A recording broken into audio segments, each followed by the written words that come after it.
Un saludo muy afectuoso a la comunidad parroquial de Zihuatanejo. Para la fe y para el amor no hay distancias, y es por esto que aunque físicamente estemos distantes, podemos unirnos para prepararnos juntos a la gran solemnidad de la Virgen de Guadalupe, Madre de los mexicanos y forjadora de nuestra nación. Soy Sor María Guadalupe Chávez Rodríguez, hija de María Auxiliadora Salesiana, al igual que Sor María Elena, Sor Obdulia y Sor Angelina. Quiero compartir con ustedes algunas reflexiones de un libro que publiqué, fruto de mi tesis de licenciatura en Ciencias de la Educación con especialidad en catequética. Esta tesis surgió porque leyendo algunos documentos sobre catequesis, encontré en la Guía Pastoral para la Catequesis en México, publicada en 1992, un párrafo que decía La pedagogía de María de Guadalupe. Este título llamó mi atención y fue de este modo que surgió la idea de hacer mi tesis sobre una lectura catequética de las apariciones de la Virgen de Guadalupe. Quiero compartir con ustedes algo de este trabajo y espero que sea de su agrado.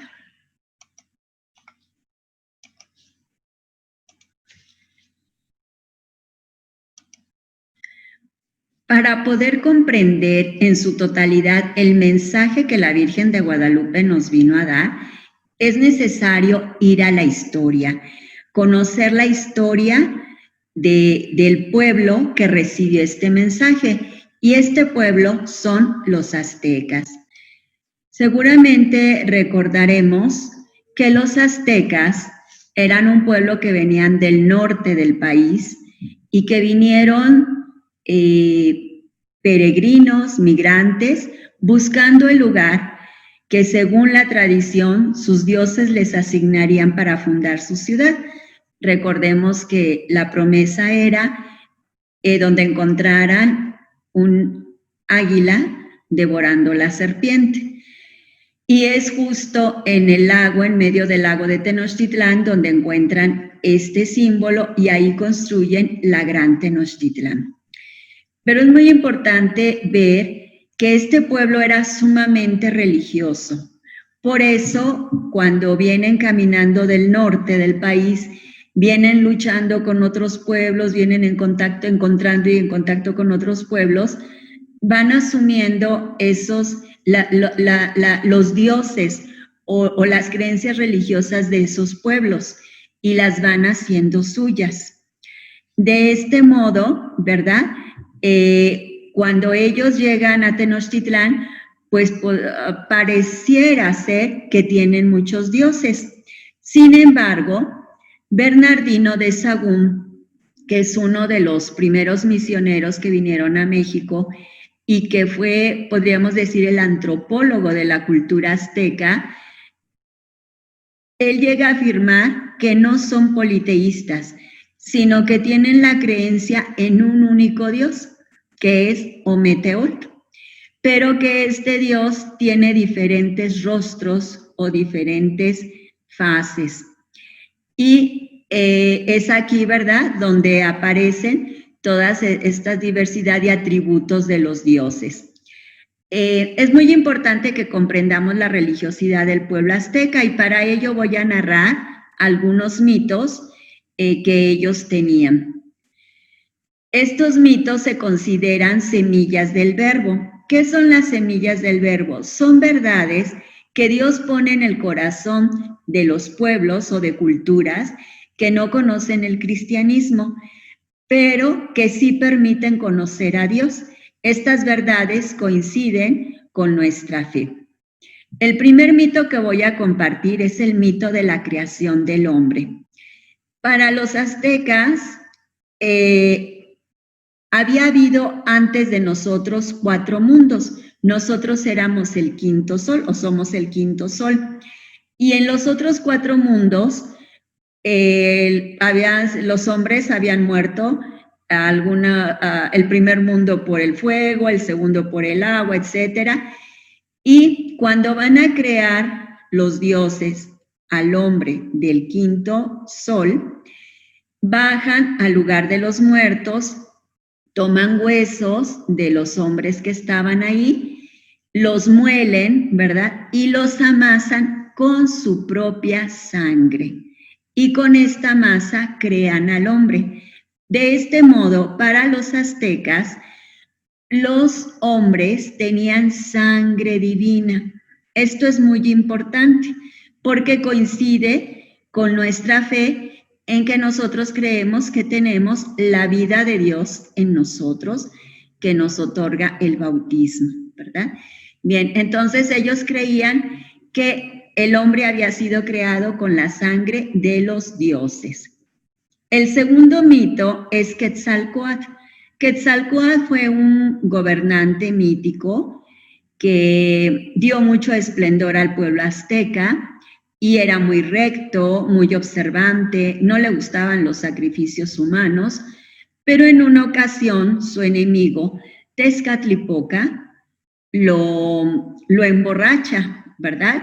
Lo seduce para emborracharlo y cuando Quetzalcóatl está en este estado de ebriedad, pues comete algunas acciones que para él son vergonzosas. Cuando vuelve en sí y se da cuenta lo que hizo, se avergüenza tanto que él mismo se destierra, pero promete regresar. Y el pueblo azteca esperaba el regreso de Quetzalcóatl.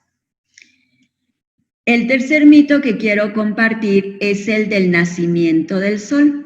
Coatlicue era la madre de la luna y las estrellas. En una ocasión anda barriendo y ve que del cielo cae una como bolita de plumas. Le llama la atención y se la guarda en la bolsa de su vestido. Cuando la vuelve a buscar no la encuentra más y se da cuenta que esta bolita de plumas ha engendrado en ella un hijo. Cuando la luna y las estrellas se dan cuenta de esto, se indignan porque su madre está embarazada y la persiguen porque quieren matarla. Coatlicue escapa a las montañas y allá escondida nace su hijo, que es el sol.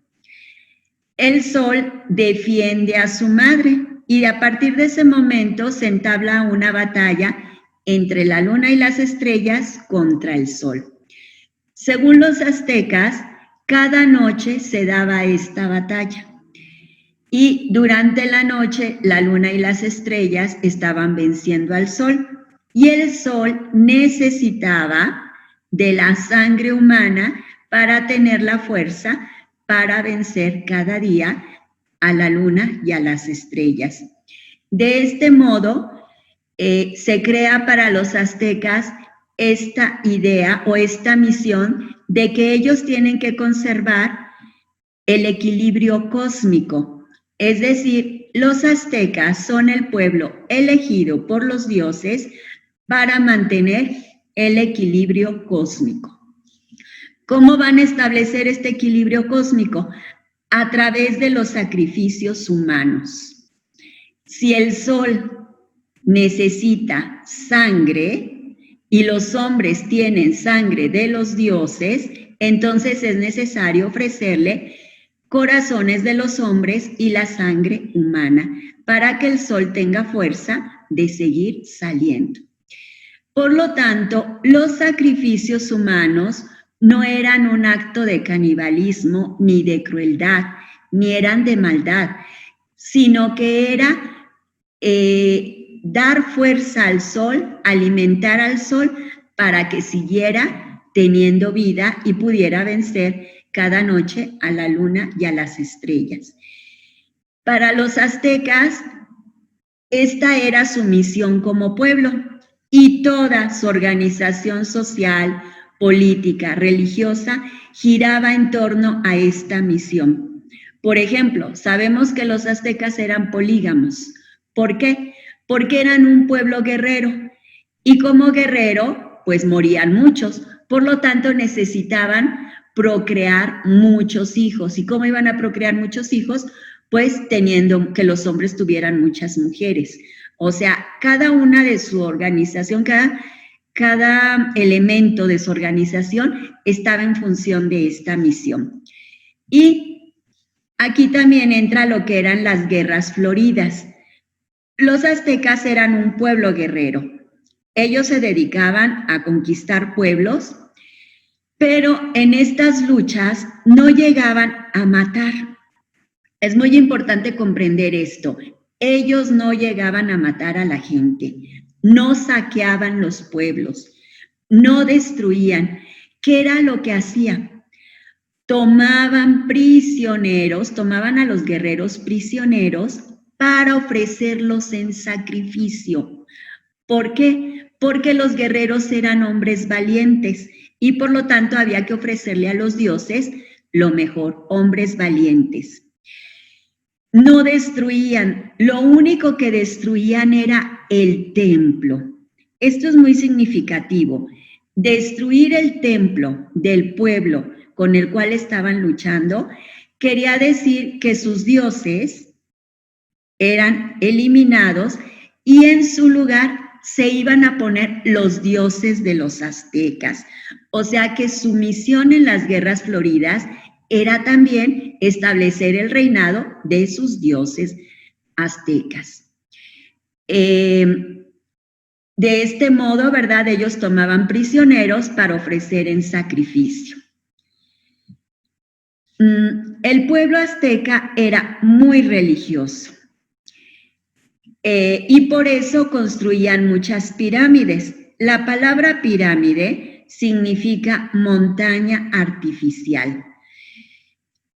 Alrededor de la Gran Tenochtitlán había grandes montañas, entre ellas los volcanes, Popocatépetl, Iztaccíhuatl, pero el pueblo era tan religioso que no les bastaban las montañas naturales y por eso construían las pirámides, que eran montañas artificiales.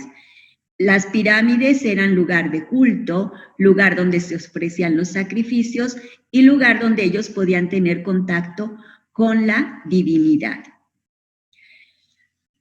Cuando llegan los españoles, cuando se da el encuentro de las dos culturas, hay una serie de elementos, ¿verdad?, que por providencia divina se dan y lleva a que los españoles ganen la batalla. Vamos a explicar estos elementos. Cuando llegan los españoles a México, coincide con el día que, según la tradición azteca, debería de regresar Quetzalcóatl. Cuando llegan los españoles, llegan por el oriente, porque venían de Europa. Según la tradición, Quetzalcóatl debería de regresar por el oriente. Cuando ellos ven que del mar llegan estos hombres, mandan decirle a Moctezuma, que es el gran Tlatoani o el emperador, que se encuentra en Tenochtitlán, le mandan decir que llegaron algunas personas, pero que no saben, ¿verdad?, si son dioses, si son personas. Como Moctezuma conoce esta promesa que Quetzalcóatl regresaría, les manda decir que le ofrezcan un sacrificio humano. Recordemos que dijimos que Quetzalcóatl no le gustaban los sacrificios humanos. Cuando los aztecas les ofrecen a los españoles un sacrificio humano, ellos se horrorizan y lo rechazan. Para los aztecas esta es la prueba de que verdaderamente es Quetzalcóatl que ha regresado. Entonces le mandan decir a Moctezuma que rechazó el sacrificio humano. Moctezuma está convencido de que ha regresado Quetzalcóatl y sabe que no puede luchar contra él porque él viene a recuperar su reino. ¿Qué es lo que hace entonces Moctezuma? Ofrecerle regalos, ofrecerle dones. Y empiezan a enviarles a los españoles una serie de dones, de regalos, y los españoles son acogidos. En el transcurso de Veracruz a México, los españoles van haciendo alianzas con algunos pueblos que se consideran enemigos de los aztecas. ¿Por qué? porque fueron vencidos por ellos y están, ¿verdad?, a su servicio. De este modo llegan a la Gran Tenochtitlán y se da lo que es la batalla. Sabemos que los aztecas perdieron esta batalla, pero según los historiadores, no la perdieron porque fueran débiles, porque no supieran luchar o por las armas que tenían, sino que perdieron por la fidelidad a sus principios. Recordemos que dijimos que los aztecas no mataban en las batallas, sino solamente tomaban prisioneros. Los aztecas eran miles. El pueblo azteca actualmente, ¿verdad? La Ciudad de México es exageradamente poblada. Desde ese entonces, la Gran Tenochtitlán también estaba muy poblada. Eran miles, eran guerreros, conocían su territorio, estaban acostumbrados a luchar. Los aztecas, los españoles, eran un pequeño grupo. Cierto, traían armas de fuego, pero eran pocos, estaban en territorio desconocido. O sea, si hubiera sido una batalla tal cual, los aztecas hubieran vencido, pero ellos fueron fieles a sus principios. No matar, sino tomar prisioneros. De este modo se da la victoria a los españoles y los aztecas esperan que todo sea como era en las batallas que ellos realizaban. ¿Qué pasaba cuando ellos ganaban una batalla?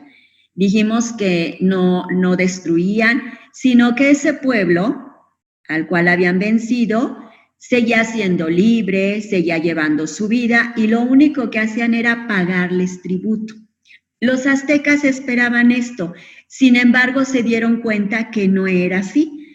Comienzan a ser esclavos propiamente del ejército español, comienzan a sufrir, ¿verdad?, esta opresión, y entonces tenemos que el pueblo azteca pierde el sentido de su vida.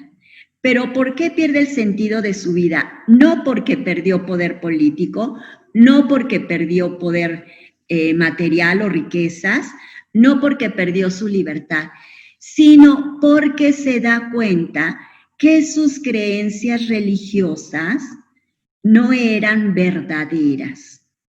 Cuando llegan los españoles, llegan con la misión de establecer el cristianismo.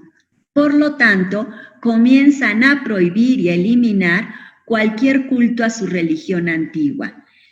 Destruyen todos los templos aztecas y encima de esos templos y con las mismas piedras de esos templos construyen iglesias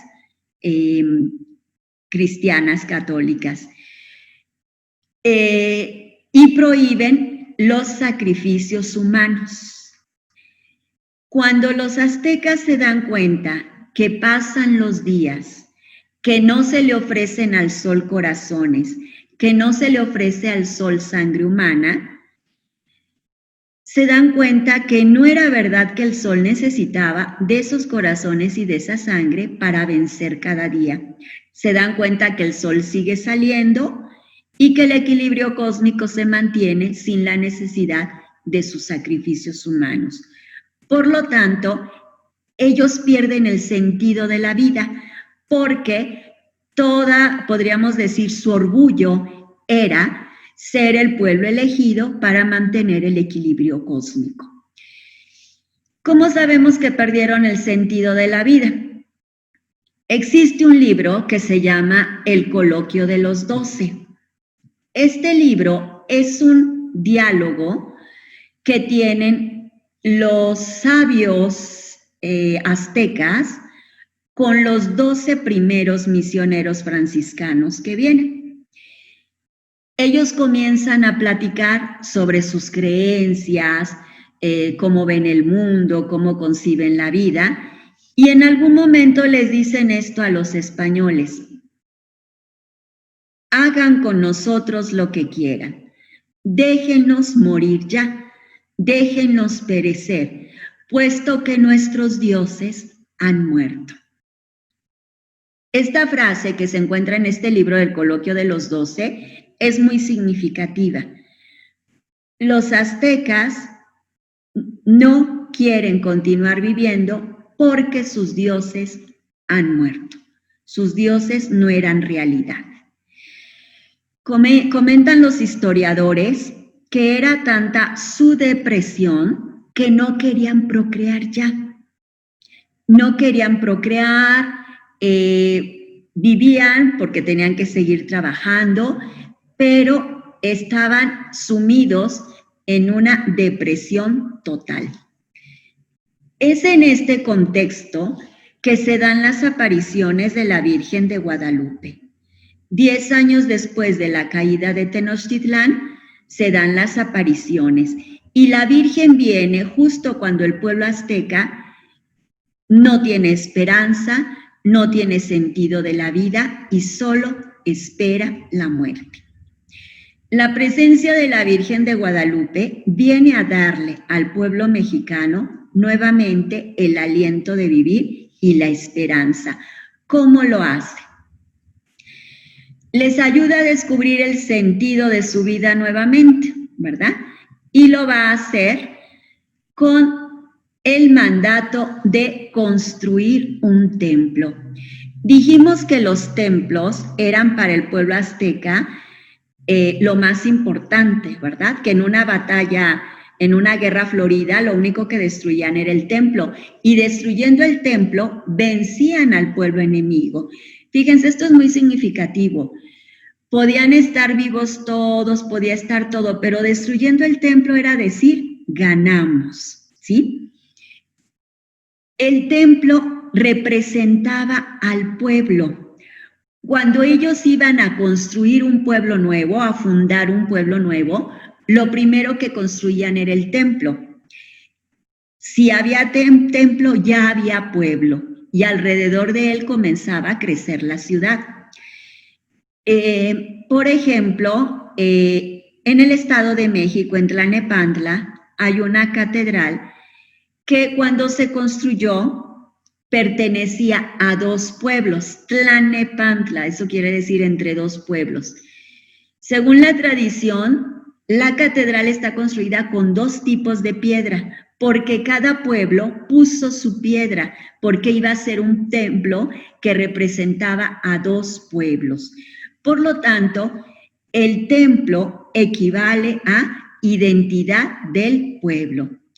Imagínense ustedes el significado para el pueblo azteca cuando escucharon de Juan Diego que la Virgen quería que se construyera un templo. Lo que la Virgen pedía era que el pueblo resurgiera, que volviera a nacer un nuevo pueblo, ya no el pueblo azteca de entonces, sino ahora iba a ser un nuevo pueblo, el pueblo de Dios. Ahora conocían al Dios verdadero. Ahora sabían que lo que ellos habían creído era preparación, como un anticipo para acoger la fe verdadera. Con esta indicación, la Santísima Virgen está invitando al pueblo a resurgir. Y es por eso que los mexicanos llevamos en nuestra sangre esa fusión entre identidad de mexicanos con identidad guadalupanos. Lo traemos en nuestra sangre, en el fondo de nuestro corazón. ¿Por qué? Porque resurgimos como pueblo mexicano gracias a la Virgen de Guadalupe. Si la Virgen de Guadalupe no se hubiera hecho presente, seguramente los indígenas hubieran sido exterminados, como sucedió, por ejemplo, en el Caribe, donde los indígenas, por los trabajos tan duros, el maltrato que les daban, fueron exterminados y luego tuvieron que traer negros de África para los trabajos pesados porque ya no había indígenas. Aquí hubiera pasado lo mismo. ¿Por qué? Porque igualmente había maltrato, además de que el pueblo ya no quería procrear y ya no quería vivir. Si el pueblo resurgió, fue gracias a la presencia de la Virgen, pero resurgió como el nuevo pueblo, en cuanto raza, el pueblo mestizo. Fue la fusión con los españoles y ya no fuimos el pueblo indígena, sino el pueblo mestizo. Fue el nuevo pueblo, ahora pueblo de Dios, el pueblo cristiano, seguidor de Jesucristo. Por esto es muy significativo que la Santísima Virgen se presenta con rasgos mestizos, porque es la madre del nuevo pueblo. Esta frase de quiero se construya un templo fue el inicio para el pueblo azteca de una nueva vida. La aparición de la Virgen de Guadalupe fue como un segundo nacimiento para el pueblo mexicano. El padre José Luis Guerrero, que es un estudioso sobre la Virgen de Guadalupe, en su libro tiene esta hermosa expresión: Dios premió la fidelidad del indígena convidándolo a ser hijo de su misma madre. Vean qué hermoso. El pueblo azteca fue fiel a sus principios religiosos. Si sufrió, si perdió la batalla, fue por su fidelidad a Dios. Pero Dios le premió su fidelidad convidándolo a ser hijo de su misma madre. Para nosotros debe ser un orgullo saber que nuestros antepasados fueron pueblos sumamente religiosos y fieles a sus principios. Esto nos da la raíz, ¿verdad?, de por qué también somos nosotros tan religiosos, nos gusta la religiosidad popular. Pero es muy importante que hagamos el proceso que hizo el pueblo azteca. Ellos purificaron sus creencias, purificaron el estilo de vida que no iba de acuerdo con la fe cristiana cuando se encontraron con Jesucristo. Puede suceder que nosotros también tengamos una religiosidad equivocada. Puede ser que nosotros todavía no conozcamos verdaderamente el mensaje de Jesucristo y buscamos a Dios, pero lo buscamos con creencias o con prácticas falsas, ¿sí? Este proceso que hizo el pueblo azteca lo tenemos que hacer también nosotros, purificar nuestra religiosidad, nuestro estilo de vida, para que seamos verdaderamente de acuerdo, cristianos de acuerdo al mensaje de Jesucristo. De este modo, la Santísima Virgen transforma la triste historia del pueblo azteca o del pueblo indígena en una historia de salvación. Es muy importante ver que la Santísima Virgen da nuevamente al pueblo mexicano este sentido de la vida, pero también lo hace elevando su dignidad. La Santísima Virgen reconoce la dignidad del indígena. Para esto quiero hacer un comentario sobre el diálogo que tiene la Santísima Virgen con Juan Diego. Sabemos que cuando se aparece la Virgen, llama a Juan Diego, lo llama Juanito, Juan Dieguito. Las apariciones de la Virgen de Guadalupe están narradas en el Nican Mopogua, así se llama, ¿verdad? Este pequeño libro donde están narradas las apariciones. Y esta narración está escrita en náhuatl, que era la lengua de los indígenas. En el Nican Mopogua no dice Juanito, Juan Dieguito. Tampoco dice Cuautlatoatzin, que era el nombre indígena de Juan Diego y que quería decir el águila que habla, sino que aparece el nombre Juancín, Juan Diegotzin, es decir, una mezcla del nombre cristiano con elementos náhuatl, de la cultura náhuatl. Esta terminación sin es un diminutivo que ellos utilizaban. Por eso lo traducimos como Juanito. Pero ese diminutivo no tenía el mismo sentido que para nosotros. Para nosotros, diminutivo quiere decir algo pequeño y a veces algo que merece compasión. pobrecito, huerfanito, viejito, un pobrecito, ¿sí? A veces lo utilizamos como compasión. En la lengua náhuatl, la terminación sin quiere decir un título de honor. Por ejemplo, se le atribuye a la Tonantzin. ¿Quién era la Tonantzin? Era la madre de los dioses. Se le atribuye a Moctezuma, Moctezuma Xocoyotzin. Moctezuma era el gran emperador, el gran Tlatoani, y se le atribuye esta terminación sin. Por lo tanto, sin se puede traducir como honorable o venerable. Quiere decir que cuando la Santísima Virgen llama a Juan Diego, Juan Diego Tzin le está diciendo, honorable Juan Diego, venerable Juan Diego, ¿a dónde vas? ¿Por qué la Santísima Virgen utiliza este elemento? Para hacer entender al pueblo mexicano que ellos tienen una grande dignidad. Y esa dignidad es la de ser hijos de Dios, ¿sí? Esa honorabilidad que le está reconociendo es porque son hijos de Dios.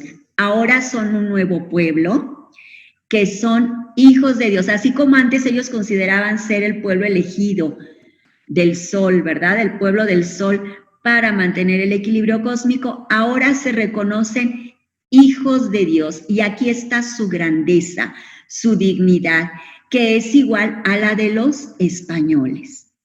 Bien, pues este elemento nos hace ver cómo la Santísima Virgen levanta, ¿verdad?, la esperanza del pueblo mexicano reconociendo su dignidad. Y aquí yo quiero hacer un comentario sobre la realidad de nuestro país. Nuestro país está viviendo una situación muy difícil por, sí, el coronavirus que está afectando a todo el mundo, pero nuestro país además se complica o se agrava la situación por el crimen organizado y la violencia que hay tan fuerte en nuestro pueblo. A la raíz de este crimen organizado, de tanta violencia, del narcotráfico, hay algo. Se ha olvidado la dignidad de la persona. Se nos ha olvidado que todos somos valiosos porque somos hijos de Dios. Hoy, la Santísima Virgen vuelve a invitarnos a que reconozcamos nuestra dignidad y la dignidad de los demás. Hoy, la Santísima Virgen nos vuelve a decir: quiero que resurjan como pueblo. Están muriéndose como pueblo. Están matándose entre ustedes, están destruyéndose. Tienen que resurgir como un nuevo pueblo. ¿Y cómo van a resurgir? Del mismo modo que resurgió el pueblo azteca. Primero, reconociendo su propia dignidad como persona y con ello la dignidad de los demás. No puedes matar a nadie, no puedes torturar ni hacer sufrir a nadie, porque es hijo de Dios. Dios está en él. Segundo, tienes que purificar tus creencias religiosas. No es posible que digas que crees en Dios y generas muerte, y generas violencia, y generas corrupción. Tienes una religiosidad equivocada, como la tenía el pueblo azteca. La Santísima Virgen nuevamente hoy nos invita a purificar nuestra religiosidad, a que volvamos a Jesucristo. Esto es otro tema, ¿verdad? O sea, el mensaje de la Virgen de Guadalupe es muy rico, tiene muchas temáticas. Yo me he centrado hoy en este mensaje de esperanza, pero otro tema es, por ejemplo, cómo ella en su mensaje pone a Cristo al centro. Su misión, cuando ella dice, quiero que se construya un templo para mostrarlo, para mostrar a su Hijo, para darlo a conocer. Y a nosotros hoy también nos invita a que regresemos a Jesucristo, que conozcamos su mensaje, que vivamos su mensaje. De este modo resurgiremos como pueblo. De este modo volveremos a tener esperanza y vida. Si continuamos así como estamos, acabaremos por destruirnos todos.